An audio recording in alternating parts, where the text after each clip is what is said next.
안녕하십니까? 반갑습니다. 열심히 여러분들 공부하고 계시지요? 오랜만에 뵈니까 기분 좋네요.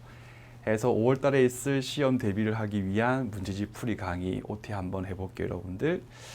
자, 먼저 이제 2월 28일 날 문풀 과정이 개강되고요. 그 다음에 4월 11일 날 마무리 특강이 이제 개강이 될 겁니다.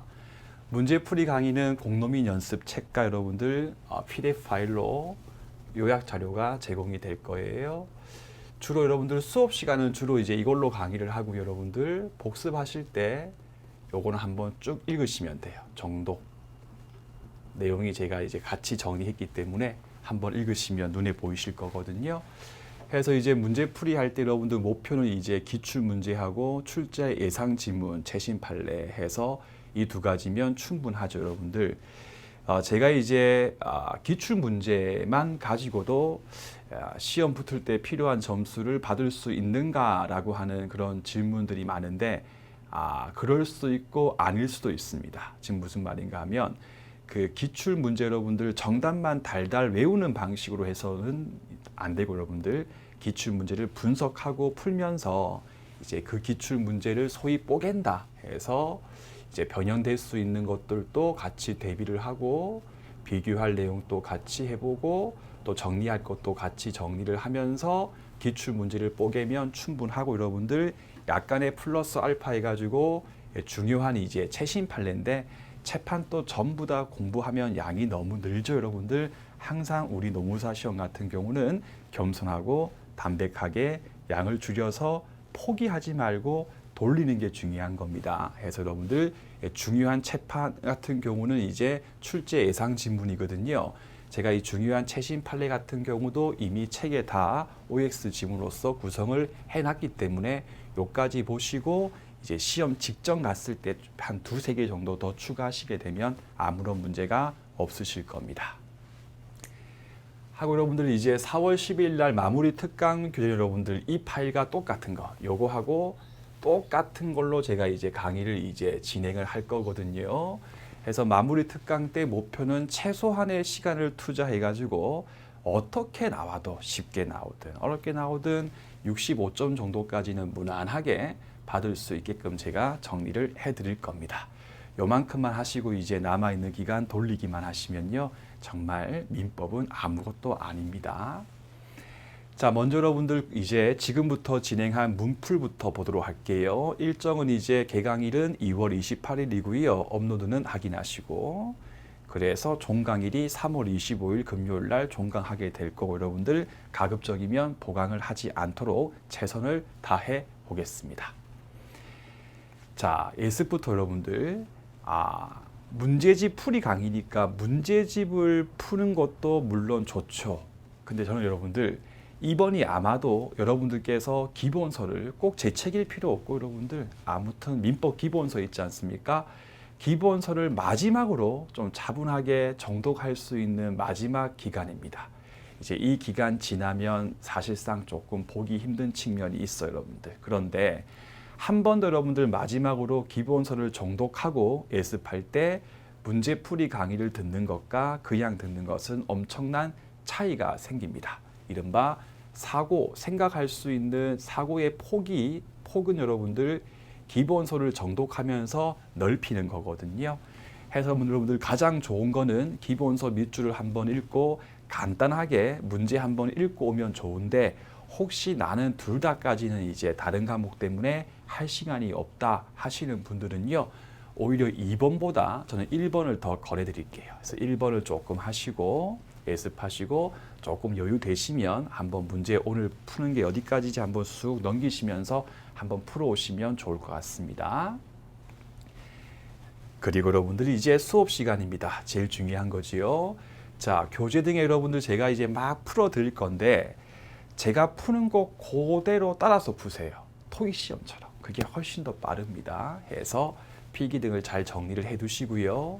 두 번째로 제가 이제 문제 풀다가 설명을 드리겠지만 이제 예를 들어서 여기 1번 지문이 있고 2번 지문이 있었을 때 제가 2번에 이렇게 여러분 세모 치세요 하는 게 있을 거거든요. 세모를 표시를 해드리면 표시를 하세요, 여러분들.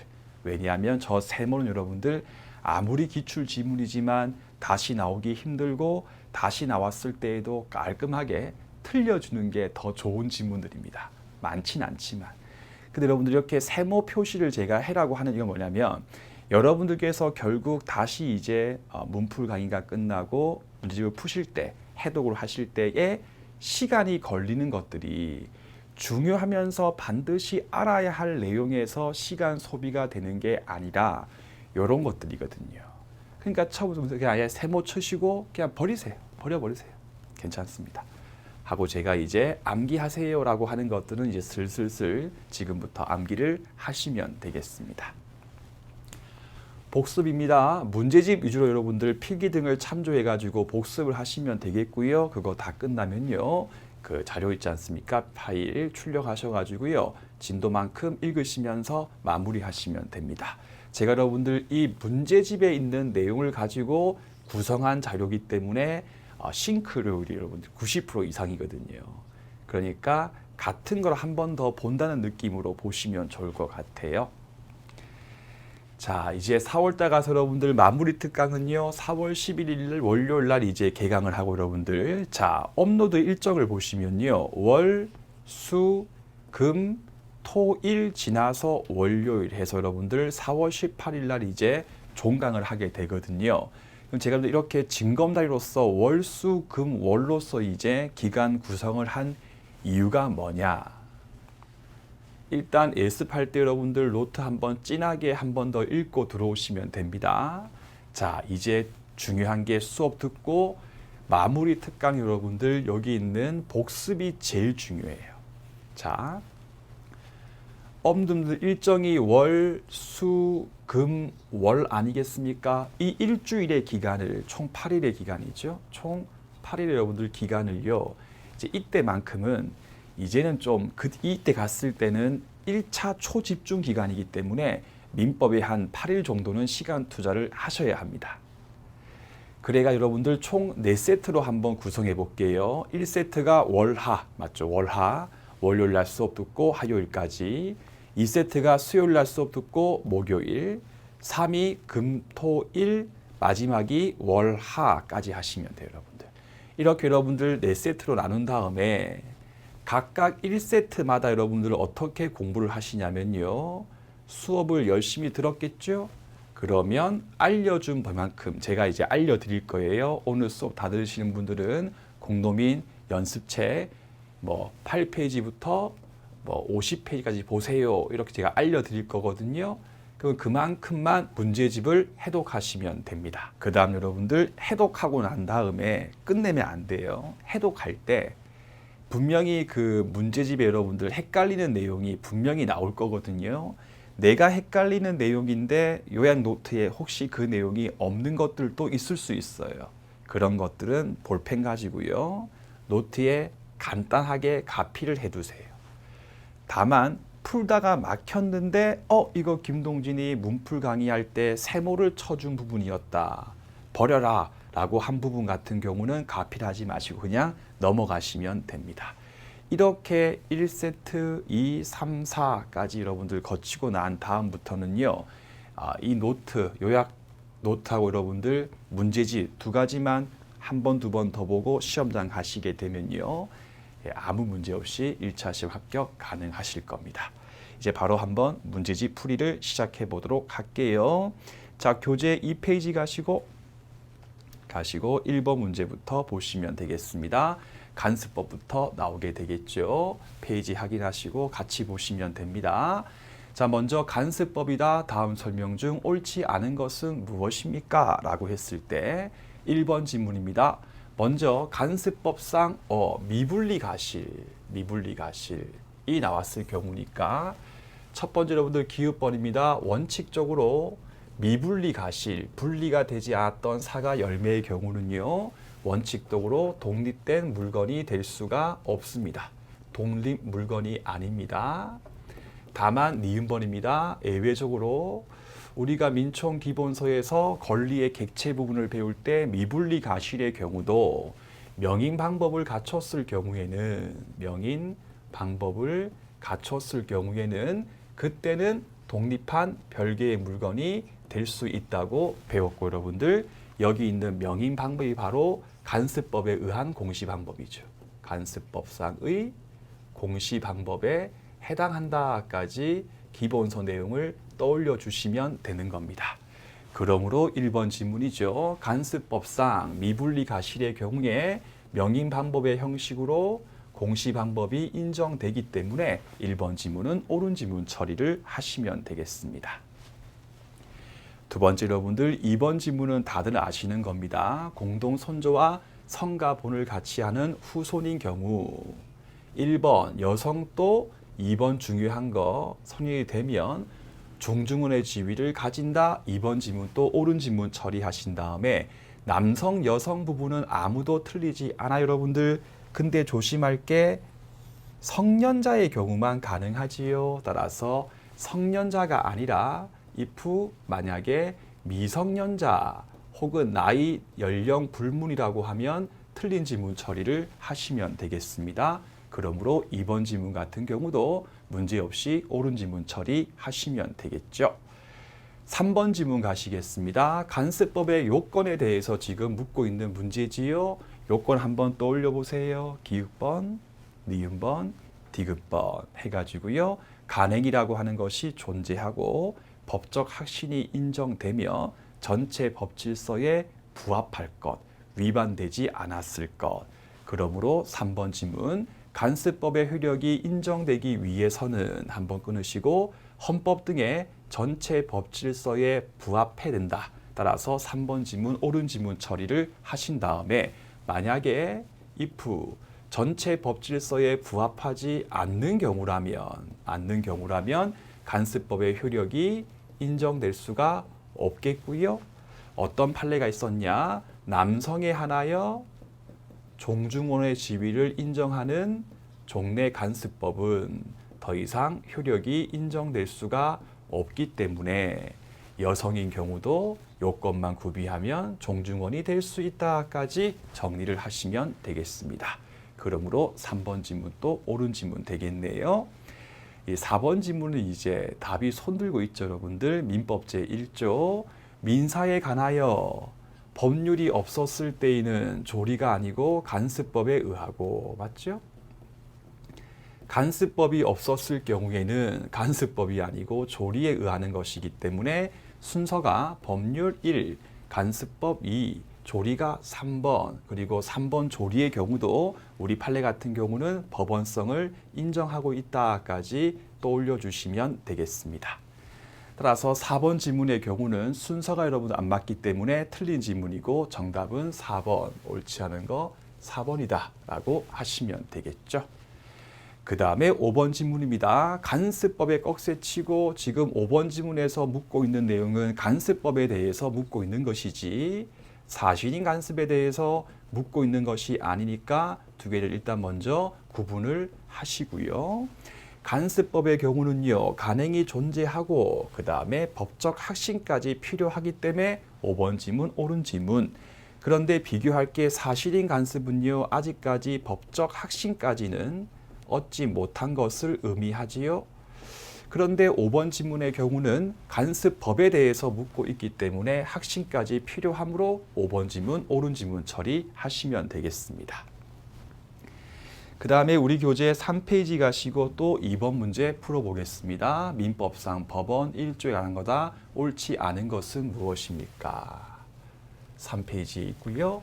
1번 지문입니다. 일단 성립했던 그렇죠. 간습법인 경우라 하더라도 종중혼 남성까지만 가능하다 했던 것이라 하더라도 사회 구성원들이 그 간행의 법적 균욕에 대해서 더 이상 확신을 갖지 않게 되었을 경우라면 그때부터는 효력이라고 하는 것이 없어지기 때문에 1번 지문, 옳은 지문 처리를 하신 다음에 간습법의 성립 요건이었던 디귿번 전체 법질서에 부합할 것이라고 하는 요건은 간습법의 성립 요건일 뿐만 아니라 간습법의 효력, 존속 요건에도 해당한다까지 기억을 하시면 되겠죠. 따라서 지금 현재를 봤을 때 더 이상 그 내용이 전체 법질서에 부합하지 않게 됐을 경우 등의 경우라면 효력이 없어지기 때문에 1번 지문, 옳은 지문 처리하시면 되겠습니다. 2번 또 같은 내용에 대해서 묻고 있는 것이지요. 간습법 내용이 헌법에 보낸다. 그 말이 꼴 전체 법질서에 부합하지 않았을 경우는요, 더 이상 효력이 부인할 수 있기 때문에 2번 지문도 옳은 지문 처리하시면 되겠죠. 그 다음에 3번 지문입니다. 민법 제1조에 있는 법률이라고 하는 뜻이 무엇입니까? 라고 했을 때 다시 민법 제1조 법률에 의하고 법률이 없었을 때에는 2단계 간습법에 의하고 간습법도 없었을 때에는 재판을 포기하지 말고 법관의 양심, 조리에 근거해가지고 재판을 하거라. 이때 여러분들 1조에 있는 법률 같은 경우는요. 간습법이라고 하는 불문법이 아닌 것을 말하는 거예요. 불문법이 아닌 것을 말하기 때문에 제1조에 있는 법률이라고 하는 것은 성문법을 의미하는 것이거든요.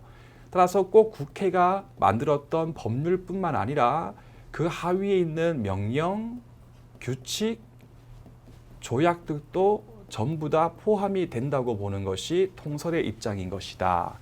그러므로 민법 제1조에 있는 법률은 국회가 만든 법률만을 의미하는 것이 아니라 그 밑에 있는 명령, 규칙, 조약도 다 포함이 되기 때문에 3번 지문은 틀린 지문 처리를 하시면 되겠습니다.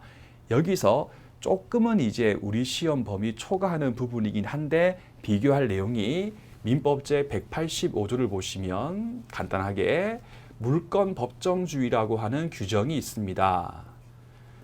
요 물권 법정주의 185조에서의 법이라고 하는 것은 진짜 국회가 만든 형식적 의미의 법률을 말한다까지 좀 간단하게 비교해가지고 암기를 하나 해주시면 되겠습니다.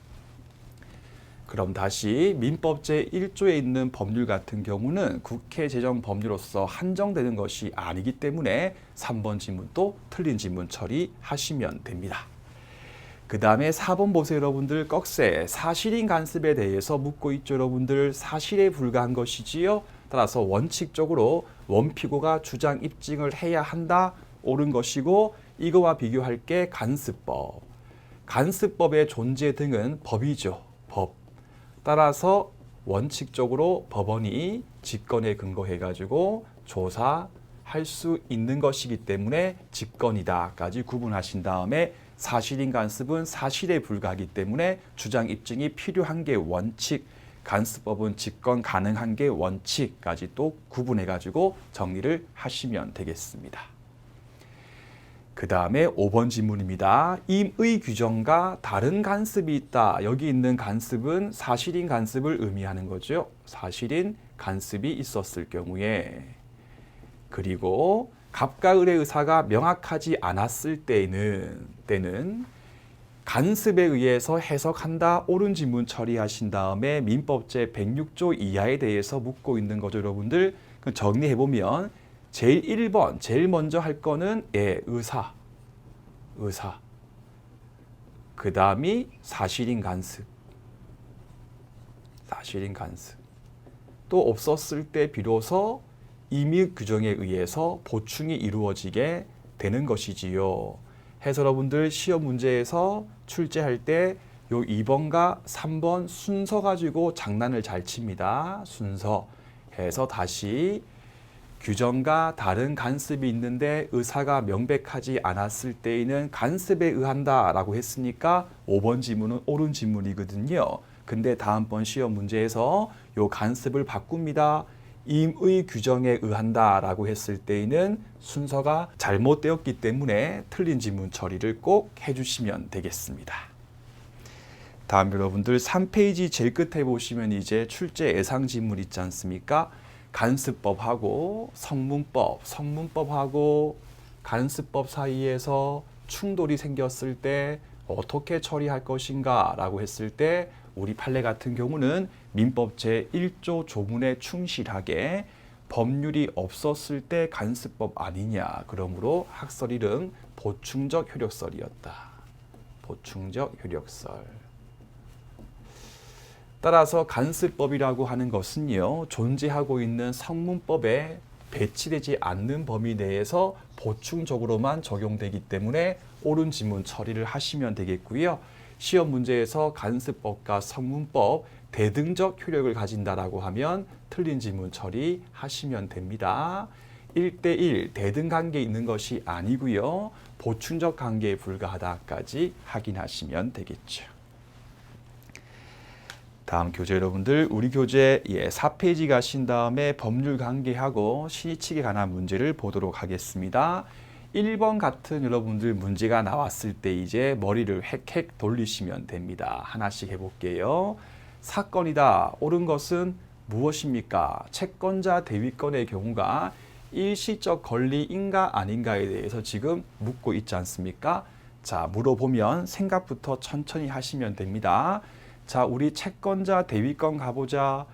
피대위 권리로 가보자. 대위할 객체인가 아닌가에 대해서 가보자 해서 갑이 채권자고요. 그 다음에 을이 채무자였을 경우에 여기 있는 을이 채권자 대위권을 가지고 있는 경우 채대위권, 을이 채권자 취소권을 가지고 있는 경우에도 요거 두 가지 둘 다 갑이 또 대위 행사를 할 수 있다고 봤던 게 책에서 봤던 기억이 나실 겁니다. 그러므로 채권자 대위권 자체도 대위할 수 있는 객체이기 때문에 일시적 권리에 해당하지 않구나라고 떠올려서 문제를 푸시면 되겠지요. 그러므로 1번 지문 이다가 아니고 아니다니까 1번 지문 틀린 지문 처리를 하시면 되겠습니다. 그 다음에 2번 지문입니다. 매매 계약에 의해서 발생된 소이등 청구권은 물건이다. 자, 이것도 여러분들이 이제 우리 시험 범위 밖의 내용이 물건법과 조금 이렇게 걸쳐 있는 부분 아니겠습니까? 자, 일단 여러분들 매매 계약에 의해서 발생된 등기 청구권 중에 요 등기 청구권에 관한 부분을 쭉 빼내신 다음에 얘가 채권인가 물건의 성질을 가지는가에 관한 문제 여러분들 정식으로 풀 때는요, 이렇게 보시면 됩니다. 그 권리자의 법적 지위를 생각하라. 법적 지위를 생각해보자. 첫 번째 경우가 매수인입니다. 매수인. 그러면 매수인 여러분들 을 같은 경우는 매도인 갑과 X 토지에 대해서 매매 계약했을 때에 매수인 을이 매도인 갑에게 매매 대금을 지급하고 민법제 186에 근거해가지고 매수인 을 명의로 소이등을 했을 때 비로소 을이 X 토지의 소유권을 취득하는 것이지. 그러므로 을이 자기 명의로 이전 등기를 하기 전까지는 채권자의 지위에 불과하지. 그러면 채권자의 지위에서 가지는 권리이기 때문에 당연히 매매 계약에 의해서 발생된 소이등 청구권은 채권이지. 이렇게 푸는 거예요. 근데 여러분들 민법 중에 소이등이 다 채권이다. 그렇지 않습니다. 2번입니다. 2번. 진정명의 회복을 위한 소이등, 진명등, 진정명의 회복을 위한 소이등 같은 경우에는 이거예요. 을이 내 땅인데 갑이 무효 등기를 갖추고 있었을 때 야, 네 명의 등기 무효 아니냐, 빨리 다시 넘겨라 등기 명의라고 하는 것이거든요. 해서 여러분들 진명등은요, 민법제 214조의 근거를 둔 권리다. 즉 진명등은 소유권자만 행사할 수가 있는 거예요. 선생님, 이거는 물건법 내용인데 왜 강의하십니까? 아니, 여러분들 소멸시효 파트에서 나옵니다. 해서 진명등 같은 소물청은 소유권자가 행사하는 권리이기 때문에 그 법적 성질이 채권이 아니고 소물청에 해당하기 때문에 소멸시효에 걸리지 않는다. 됐죠? 그러면 2번 지문 여러분들 묻고 있는 것은 진명등에 대해서 묻고 있는 것이 아니라 매매 계약에 기한 매수인의 소유권 이전 등기 청구권에 대해서 묻고 있기 때문에 물건이 아니고 채권적 권리에 불과하기 때문에 2번 지문은 틀린 것입니다. 근데 이렇게 문제를 풀기 어려우신 분들은 이렇게 보세요, 여러분들. 우리가 민총 제일 끝에 있는 소멸시효 파트에서 제일 먼저 공부했던 게 뭐냐면 소멸시효의 대상 적격에 대해서 공부를 했었거든요. 첫 번째 내용이 매매 계약에 의해서 매수인이 가지고 있는 등기청구권의 경우는 채권이기 때문에 원칙적으로 소멸시효에 적용받는다. 다만 매수인 같은 경우가 X 토지에 대해서 점유하면서 사용 수익 중에 있었을 경우는 권리 위에서 잠잔 거 아니기 때문에 소멸시효에 걸리지 않는다 했던 내용을 떠올리는 거예요. 그래서 채권으로서 소시에 걸리는 게 원칙 채권이기 때문에 물건이 아니구나. 그러므로 2번 지문의 경우도 틀린 지문이구나. 그렇게 문제를 푸셔도 괜찮습니다. 그 다음에 3번 여러분들 세모 해서 여러분들 저당권이라고 하는 담보 물건이 있고 피담보 채권이 있었을 때 여러분들 피담보 채권이 주된 권리고요. 얘가 주된 권리고 저당권이 피담보 채권을 위해서 존재하는 종된 권리이기 때문에 순서가 바뀐 내용인데 그냥 세모 치시면 됩니다. 한번 지우고요. 4번 지문을 보실게요. 건물 소유를 목적으로 한 토지 임차인이 가지고 있는 건물 청권은 형성권이다. 요 4번 지문은 중요한 지문이니까 별표를 치시고요. 4번 지문의 경우도 두 가지를 반드시 확인할 필요가 있겠습니다. 먼저 여러분들 토지를 하나 그리시고요. 갑이 토지 주인이고요. 토지 임대인 되겠습니다. 그리고 건물을 소유하기 위한 차원에서 을이 토지 임차인이고요. 을이 토지 임차인 더하기 건물의 소유자. 을이 건물을 지어가지고 건물 지상물에 대해서 소유자이다. 이때 여러분들이 이제 을이 갑한테 가지고 있는 권리의 법적 성질이 무엇인가를 물어보면요. 꼭 두 가지를 구분해서 문제 푸세요. 첫 번째가 임대차 계약이 종료했을 때에 을이 먼저 1차적으로 갑을 상대해가지고 첫 번째 임대차 계약 갱신 청구권을 먼저 행사하죠. 그럼 을이 이제 갑한테 갱신 청구를 해버리면 자동으로 갱신되는 게 아니라 갑의 승낙까지 필요하거든요. 그러므로 갑이 거절, 싫어해버리면 갱신이 안 되거든요. 그러므로 1번 같은 경우는 상대방의 승낙까지 필요하기 때문에 갱신 청구권의 경우는 형성권이 아니라 일반 청구권에 불과한 거예요. 근데 여러분들 여기 있는 갑 같은 경우가 을이 갱신을 하니까 갑이 싫어라고 해버리면요. 을은 건물이 현존하는 경우에 갑을 상대해가지고 지매청, 지상물, 매수, 청구권, 지매청을 행사할 수가 있지 않습니까? 이건 여러분들 을이 갑한테 행사해버리면요. 갑의 승낙 필요 없이 갑하고 을 사이에서 여기 있는 Y 건물에 관한 매매 계약과 유사한 관계의 성립이 강제돼 버리거든요. 그러니까 지매청의 효과가 생기기 위해서는 1번의 경우와 달리 갑의 승낙이나 동의가 필요 없기 때문에 1번과 달리 2번에 있는 지매청은 얘는 형성권에 해당하는 거예요. 형성권에 해당하는 것이다.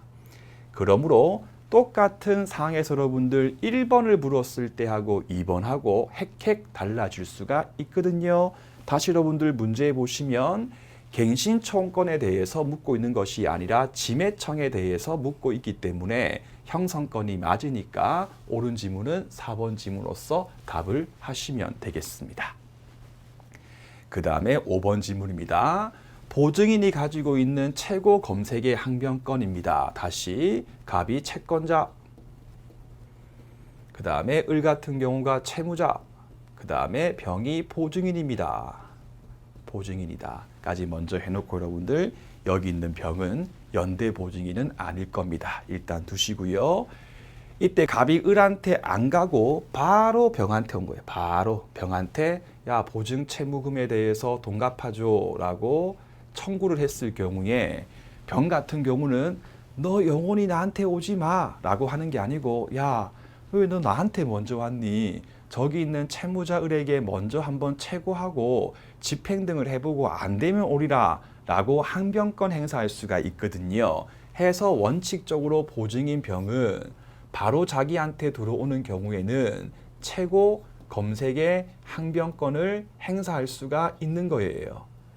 근데 여러분들 이 말이 영원히 오지 마라 그 뜻이 아니고 한번 을한테 갔다 오너라 라고 하는 뜻에 불과한 것이기 때문에 영구적이 아니고 일시적으로 저지할 수 있는 이른바 영기적 항변권에 불과하기 때문에 5번 지문은 틀린 지문 처리를 하시면 되겠어요.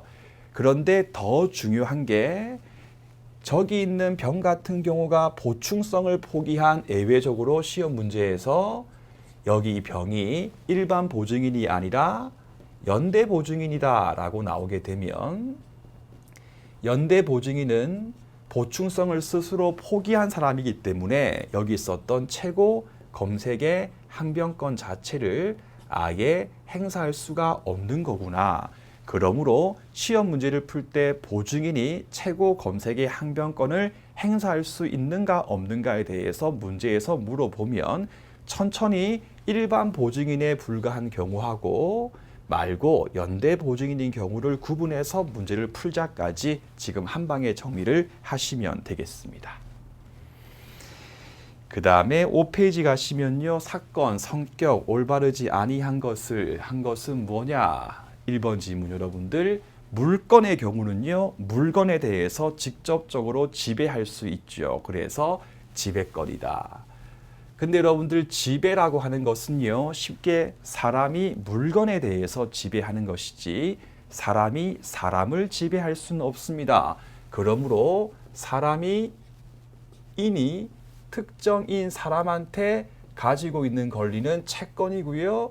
채권의 경우는 절대 지배권이 아니다 라고 물건과 비교해 가지고 정리를 하나 하시면 되겠습니다. 그 다음에 2번은 쉽죠 여러분들. 민법 제5조 이하에 근거해 가지고요. 어떤 법률행위, 계약에 대해서 취소권을 행사했을 경우에는 내가 너한테 취소하겠다라고 하고 그 취소의 의사표시가 상대방에게 도달까지만 하면 되는 것이지 상대방 을의 승낙까지는 필요 없지 않습니까? 그러므로 취소권, 해제권, 해지권 전부 다 형성권에 해당하기 때문에 2번 지문도 옳은 지문 처리하시면 되겠습니다. 3번에 보시면요. 매매 예약의 완결권이다. 이것도 조금 제가 보충 설명을 해드릴게요. 여러분들. 선생님 매매 계약을 하면 되지 매매 예약을 왜 합니까? 여러분들 바로 혼인하면 되지 약혼은 왜 하겠습니까? 예, 법학은 왜 했습니까?의 문제가 아니고 했을 때의 문제거든요. 해서 여러분들 갑하고 을 사이에서 X 토지에 대해서 바로 여러분들 매매 계약을 한 게 아니고요. 매매 예약을 먼저 합니다. 여러 가지 이유가 있어요. 채권 담보 등등등의 목적에서. 그 다음에 여러분들 갑이 있고 이렇게 을이 있었을 때 별도 여러분들 사유가 없었을 경우는요. 을이 갑한테 매매 예약 완결권이라고 하는 권리를 가지게 되거든요. 이때 여러분들 별도의 사유가 없었을 때에는 책에 보면 일방 예약이래요. 일방. 그 뜻이 뭐냐면 을이 갑한테 완결권 행사하면 여러분들 갑의 승낙이나 동의는 불료. 갑의 동의나 승낙은 필요 없고요. 여기 있는 을의 완결권 행사의 의사표시가 갑한테 도착하면 본계약인 매매계약의 성립이 이루어지는 거예요. 그렇죠? 그래서 매매 예약하고 을이 갑한테 완결권 행사해버리면 그때 비로소 진짜 이제부터 갑하고 을 사이에서 매매계약의 성립이 이루어지는 거거든요. 그러면 다시 또 을은 갑한테 X 토지에 대해서 소이등을 청구할 수 있게 되는 것입니다. 그러므로 완결권 행사의 효력 발생이 이루어지기 위하여 상대방 갑의 동의나 승낙이 필요하지 아니하므로 그것도 본질이 형성권에 해당하기 때문에 3번 지문도 옳은 지문이고요. 그래서 우리가 민총 제일 끝에 보면 완결권의 경우는 형성권으로서 제척기간에 의해서 제한을 받는다. 제척기간 옳은 지문. 소멸시효가 적용된다라고 하면 틀린 지문. 해놓고 이제 둘 사이의 차이점 등등등에 대해서 다시 한 번 더 보게 될 거고 우리도 민총 제일 끝에 가서 다시 한 번 더 문제를 풀면서 확인을 하게 될 겁니다. 다음에 4번 동의한건 네가 줘야 나도 주겠다 라고 하는 거죠. 해서 여러분들 동의한건과 방금 봤던 최고 검색의 항변권 이 두 가지의 경우는 끝까지 못 주겠다 라고 하는 것이 아니라 일시적으로 못 준다, 내가 먼저 못 준다 라고 하는 것에 불과하기 때문에 영역이니까 4번 지문도 옳은 지문 처리를 하시면 되겠습니다. 그 다음에 5번 지문입니다. 5번. 임차인이 가지고 있는 권리 3가지를 한 방에 정리를 해봅시다. 임차인의 경우는요, 임대인한테 필요비 유입비에 대한 비용 상환을 청구할 수 있고요. 비용 상환 청구권. 그 다음에 부매청도 행사할 수 있고요. 부매청입니다. 부매청도 행사할 수 있고요. 그 다음에 방금 봤던 지상물 매수청구권, 지매청도 행사할 수 있다까지 하신 다음에 색깔 바꿔서 여러분들 비용 상환 청구권의 경우는요, 강행법규가 아니고 임의 규정에 해당합니다. 그러므로 별도의 합의를 통해서 포기 특약 유효한 게 원칙이다. 그런데 밑에 있는 두 개 여러분들 원칙적으로 강행 규정입니다. 따라서 정말 별도의 특별한 사유가 없는 경우에는 부매청, 지매청에 대해서 포기 특약은 처음부터 무효입니다. 따라서 포기하기로 합의를 했다 해도 그 합의가 무효이기 때문에 여전히 을은 갑에게, 임차인 을은 임대인 갑에게 행사할 수가 있다까지 기억하시고요. 두 번째 여러분들 밑에 두 개 여러분들 더하기 형성권의 성질을 같이 가집니다. 그래가지고 방금 처지만 여러분들 지매청을 행사해버리면 지상물에 대해서 매매계약의 성립의 강제가 이루어지고요. 부매청을 행사했을 때에도 부속물에 대해서 매매계약의 성립의 강제가 이루어지는 것이거든요. 해서 여러분들 이 권리도 일반 청구권이 아니라 형성권의 성질을 가지기 때문에 5번 지문이 틀린 지문이니까 5번 지문을 정답으로 잡아주시면 되겠습니다. 됐고 여러분들 이제 6페이지 가신 다음에 신의칙에 대해서 한번 또 문제를 풀어보겠습니다. 신의칙 1번 지문. 본인의 지위를 단독으로 상속한 무권 대리인은 제가 이제 강의할 때 여러분들 쉽게 갑시다. 상속인이 나쁜 놈인가를 봅시다. 상속인이 무권 대리인인가 아닌가만 확인하면 너무 쉽습니다 라고 했던 그 내용이지요. 다시 여러분들 아버님 갑이 계시고요. 갑 소유의 X 토지가 있고요. 을이 이제 무권 대리인, 아버님께서 을한테 전혀 대리권에 대해서 준 적이 없습니다. 근데 을이 이제 병한테 X 토지에 대해서 매도하는 계약을 하고요. 병 명의로 등기까지 다 넘겨주었다. 그 다음에 이제 아버님 갑께서는 사실상 뭐 충격받을 필요 전혀 없어요. 무권 대리인 경우는 채권 계약 자체가 무효이기 때문에 병 명의의 등기도 무효 등기니까 아버님께서 병한테 소물청 행사해서 말소 청구를 하면 되거든요. 근데 아버님께서 이제 심장 어떻게 오셔가지고 아버님께서 사망을 딱 하게 된 거예요. 그래가지고 아버님의 지위가 을한테 상속이 되겠죠. 근데 이런 놈들은 꼭 보면 남 탓을 많이 하죠. 지 때문에 아버님이 사망한 건데 갑자기 을이 병한테 병 너 때문이야 라고 하면 병이 을이 병을 상대해 가지고 네 등기 말소해 혹은 뭐 741 등을 막 행사를 했을 때 이게 이제 인용될 수 있겠는가 없겠는가가 이 사건 쟁점이 되겠지요. 해서 여러분들 을이 병한테 먼저 선행행위는 지가 병한테 팔았죠. 근데 후행이 이제 와가 다시 또 무효임에 대해서 주장하면서 뭔가 돌려줘 라고 하는 것은 앞뒤가 안 맞죠. 신의칙에 반하기 때문에 못한다까지 떠올려 주시고 다시 지문해 보니까 거절권 같은 거 행사하는 거 다 신의칙에 반하기 때문에 허용될 수가 없으니까 1번 지문 틀린 지문이다. 해서 여러분들 상속인 을이 나쁜 놈 무대인 경우에는 신의칙에 반함으로 반하기 때문에 거절권 돌려줘라고 할 수 없다라고 정리를 하면 쉽게 문제 풀 수 있다라고 여러 번 설명드렸던 내용이 되겠습니다. 2번 지문입니다. 절대 월세를 증액하지 않겠다라고 하는 특약을 했습니다. 근데 그 뒤 여러분들은 이제 그 합의했던 내용을 계속 유지하는 것이 나오죠. 신의 측에 반다고 볼 정도로서 현저한 사전 변경이 있었을 경우에는 그때는 신의 측의 기능 중에 수정 기능에 기초해가지고 어쩔 수 없이 임대인 값 같은 경우는요, 차임에 대한 증액을 청구할 수 있기 때문에 2번 지문은 옳은 지문 처리하시면 되겠죠. 3번 지문은 정말 중요한 지문입니다.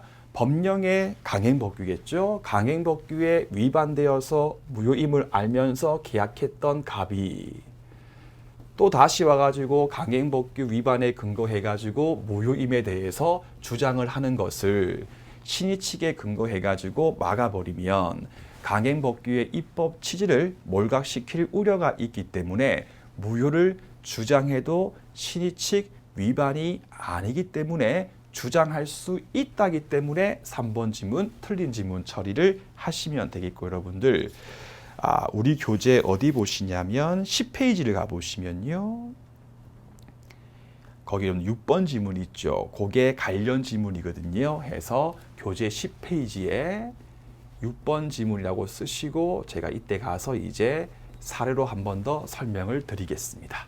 아무튼 3번 지문 무효임을 주장할 수 있고 주장해도 신의 측 위반이 아니기 때문에 3번 지문은 틀린 지문 처리하시면 됩니다.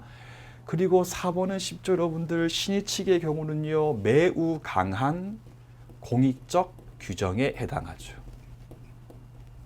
적 규정. 따라서 직권 판단 가능하죠. 따라서 원피고의 주장이 없는 경우라 하더라도 법원 같은 경우는 직권에 근거해서 판단할 수 있다기 때문에 4번 지문 틀린 지문 처리하시면 되겠고요.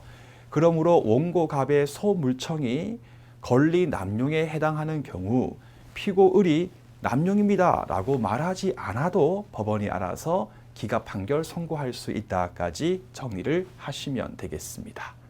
그 다음에 4번, 5번은 같이 나오는 거죠. 5번 지문입니다. 갑과 을이 매매 계약할 당시에 우리는 그 어떤 일이 있어도 신의 측 위반에 근거해가지고 매매 계약 효력에 대해서 다투지 말자라고 했던 특약이 유효하냐? 이게 뭘 묻고 있는 지문이냐? 민법 제2조에 있는 신의 측은 우리 판례 강행 규정으로서 파악한다. 강행 규정.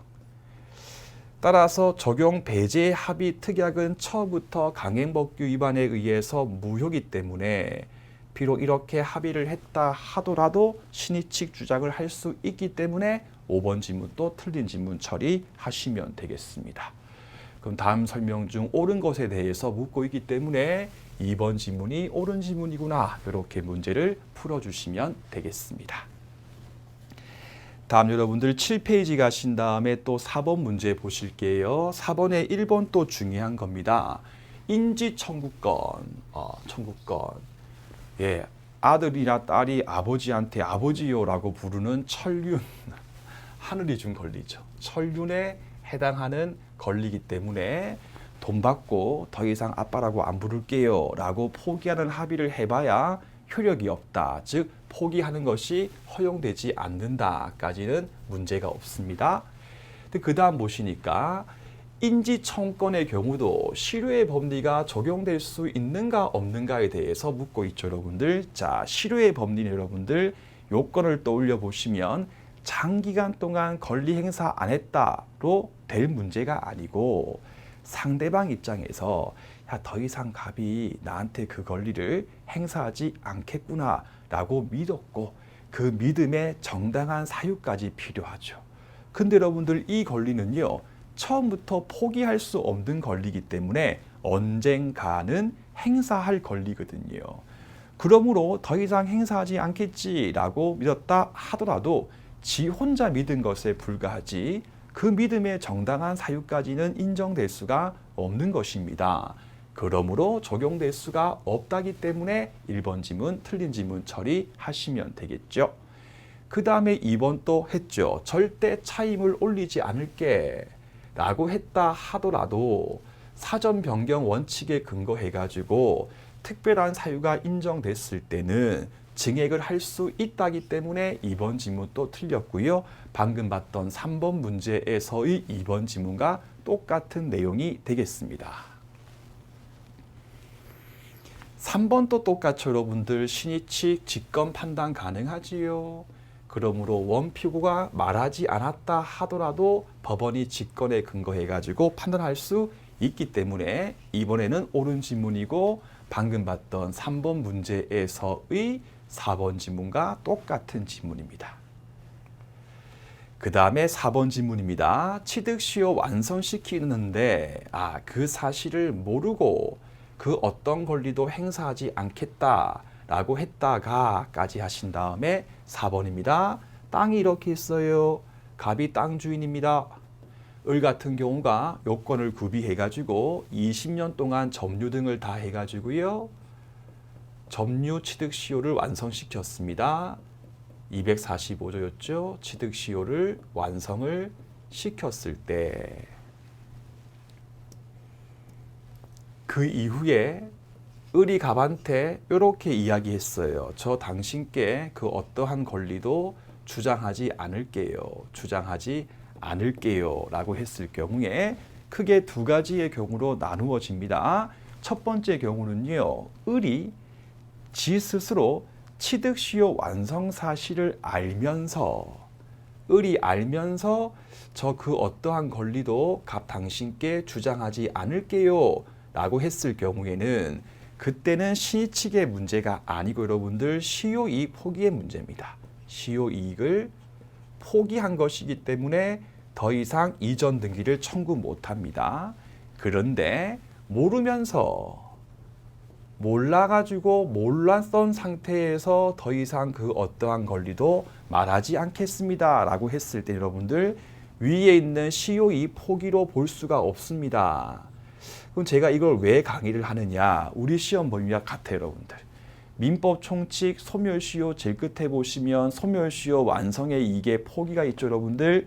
그때 소멸시효 완성의 이익을 채무자가 포기한 것으로 보려면 채무자 스스로가 소멸시효 완성된 사실을 알면서 포기할 수 있다.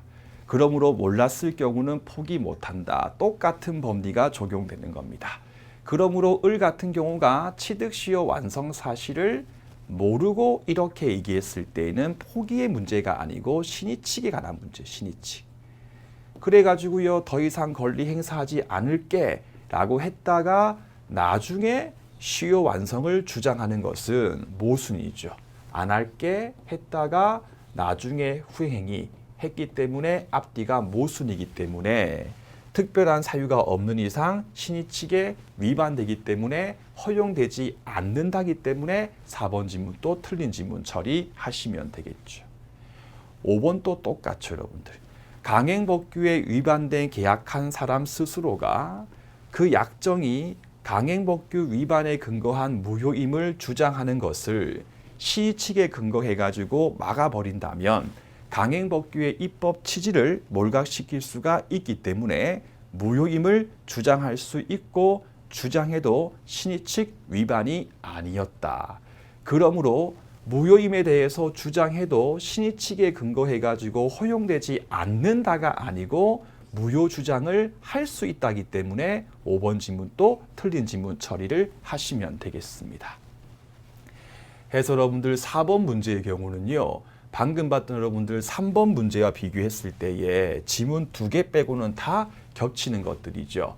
해서 4번 지문에서 1번 지문하고요. 4번 지문 정도 남기시고 여러분들 이 선을 싹싹싹 지워서 이렇게 2번, 3번, 5번 이렇게 해도 괜찮습니다. 그럼 더 빨리 책을 볼 수가 있겠죠. 그 다음에 우리 교재 8페이지 가신 다음에 실효의 원칙에 대해서 보도록 합시다. 다음 설명 중 옳지 않은 것은 무엇입니까? 제일 앞에 소멸시효 대상이 아닌 권리 뭐가 있지요? 소유권. 소유권과 소유권에 기한 소물청의 경우는 소멸시효가 대상이 아니다. 대상이 아니다. 하지만 실효의 원칙에 의해서는 제한될 수 있기 때문에 1번 지문 옳은 지문이고 여러분들 요 1번 지문 바로 실효의 원칙의 존재 이유. 제척기간이나 소멸시효에 의해서 제한받지 않는 권리의 경우도 일정한 기간이 지났고 나머지 요건을 충족했을 때에는 권리 행사에 대해서 제한 등을 가할 필요성이 있기 때문에 그것을 위해서 존재하는 게 바로 지금 읽었던 실효의 원칙이다까지 한 번 더 확인을 해 주시고요. 2번 또 똑같이 여러분들 다시 꺽쇠치고 실효의 원칙은 신의칙의 파생원칙이죠. 신의칙의 파생원칙이다라고 기본서에 밑줄이 그여 있을 것입니다. 똑같은 거예요. 직권이기 때문에 원피고의 주장이 없는 경우라 하더라도 법원이 직권에 근거해 가지고 할 수 있기 때문에 2번 지문은 옳은 지문 처리하시면 됩니다. 그 다음에 3번입니다. 소송법상 권리의 경우도 똑같이 적용된다기 때문에 3번 지문은 틀렸고요. 더 설명할 게 없죠.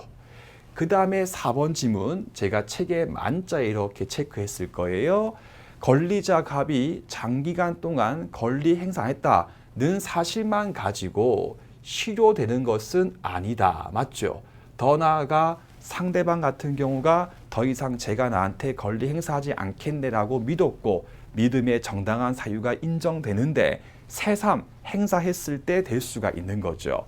그러므로 장기간 권리를 행사 안 했다는 사정만 가지고는 적용될 수가 없는 것이기 때문에 4번 지문도 옳은 지문 처리를 하시면 됩니다. 그 다음에 5번 지문입니다. 징계 면직 처분에 대해서 했던 갑 같은 경우가 먼저 이의 없이 퇴직금을 수령하고 다른 일을 하다가 이만큼이 선행행위. 특히 중요한 말이 퇴직금의 수령, 이의 없이 퇴직금 수령이라고 하는 것은 자기가 해고된 거에 대해서 스스로 인정한 거죠. 잘린 거 인정이죠. 근데 그 뒤에 이 정도의 시간이 지나고 갑자기 다시 한 번 더 해고 무효 확인을 청구한다. 후행행위. 앞에서는 해고가 유효임을 전제로 퇴직금에 대해서 수령을 해놓고 또 이제 와가지고 해고 무효 확인을 청구하는 것은 앞뒤가 안 맞지 않습니까? 따라서 신의칙에 반하기 때문에 허용될 수가 없으니까 5번 지문 또 옳은 지문 처리를 하시면 되겠습니다. 그러면 옳지 않은 것은요. 3번 적용된다니까 3번으로 문제를 푸시면 되겠습니다. 자, 이제 출제 예상 지문 하나씩 풀어보겠습니다. 제끼시면 안 돼요, 여러분들. 여기 있는 책에 있는 내용만큼은 전부 다 중요하니까 제가 별도로 세모치지 않는 이상은 다 꼼꼼하고 정확하게 반복을 해주시면 됩니다.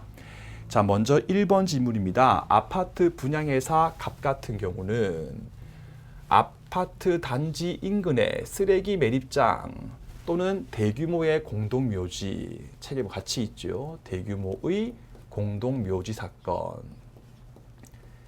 경우는 이 사실 여러분들 알고 모르고에 여러분들 근거해가지고 아파트 분양 계약 할지 말지에 대해서 결정 짓게 될 매우 중요한 부분 아니겠습니까? 그러므로 우리에게 이러한 게 있음에 대해서 고지할 의무를 부담하기 때문에 옳은 지문 처리를 하시면 되겠습니다. 이렇게 고지할 의무가 인정되는데 if 만약에 침묵을 했을 때 알려주지 않았을 경우에는 부작위에 의한 기망에 해당한다. 그러므로 민법제 110조에 근거해가지고 분양계약에 대해서 취소할 수도 있고 취소와 관계없이 민법제 750에 근거한 배상도 청구할 수 있다까지 함께 정리를 해주시면 되겠습니다. 그 다음에 2번입니다. 적법한 위임 사무 처리에 대해서 약정한 지급하기로 한 보수액이 부당하게 가다해가지고 신의 측에 반하는 경우에는 신의 측의 기능 중에 수정 기능에 근거해가지고 보수액에 대해서 깎아줄 수가 있는 것이거든요. 이때 여러분들 약정 전부가 무효다 아니죠. 가령 10억인데 원래 한 1억 정도만큼은 지급해야 될 부분이었을 경우는 10억 전부가 무효가 되는 것이 아니라 적정 보수 1억 원을 초과하는 나머지 9억만 무효가 된다기 때문에 이번 지문은 틀린 지문 처리를 하시면 되겠습니다. 3번 질문입니다. 매매 계약 같은 계약에서 사전 변경을 이루어서 매매 계약의 해제가 인정되는 경우는 그렇죠. 계약 준수의 원칙의 예외다. 이렇게 여러분들 계약은 한 번 했으면 지키는 거, 준수하는 게 원칙입니다. 근데 우리 판례가 이렇게 계약 준수의 원칙의 예외다 라고 하는 게 우리가 민법 시험 문제 풀 때 총 두 가지를 정리해야 됩니다. 첫 번째가 방금 읽었던 사전 변경 원칙에 근거한 해제. 한 개 더 한번 떠올려 볼까요, 여러분들? 또 어디 있었어요? 힌트는 채권 강론 파트에 있었습니다. 예, 아무 이유 없어도 계약금을 줬으면 계약금 배액을 돌려주거나 지급했던 계약금에 대해서 포기하면서 해지할 수 있는 민법 제565조 해약금 해제의 경우도 판례가 이러한 표현을 씁니다.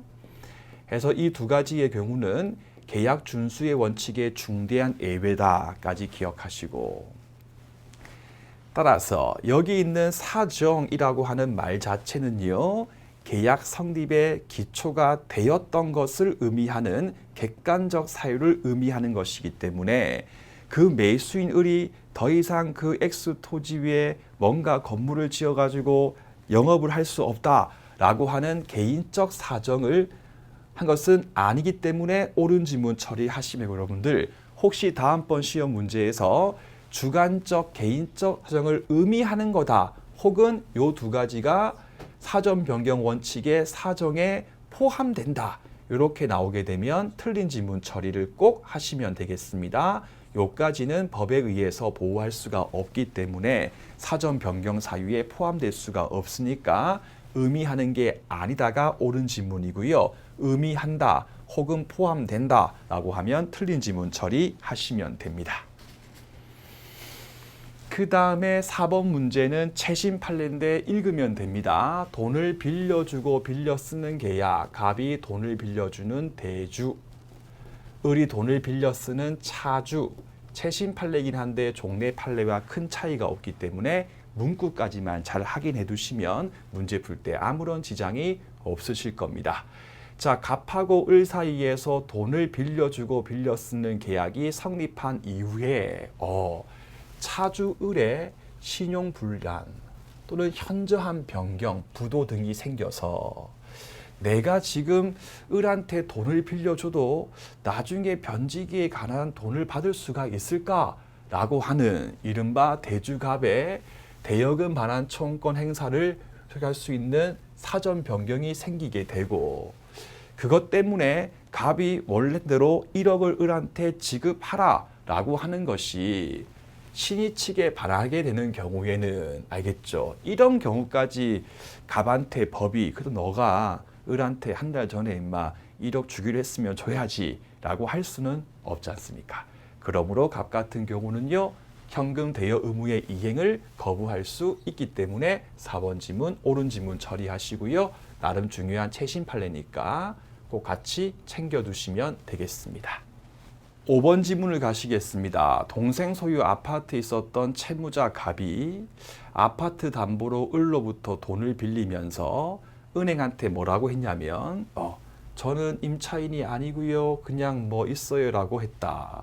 그럼 갑이 먼저 선행행위 저 임차인 아니에요. 아니요. 임차인이 아니에요 했어요. 근데 그 뒤에 여러분들 이제 아파트가 경매가 되고 자기한테 이제 불리한 지위에 놓이게 되니까 나중 가서 저 임차인이에요. 저 임차인입니다. 대항력 갖췄어요.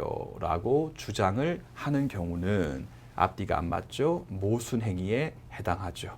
모순행위 한번 끊으시고 금지의 원칙, 신의 측의 파생 원칙이죠.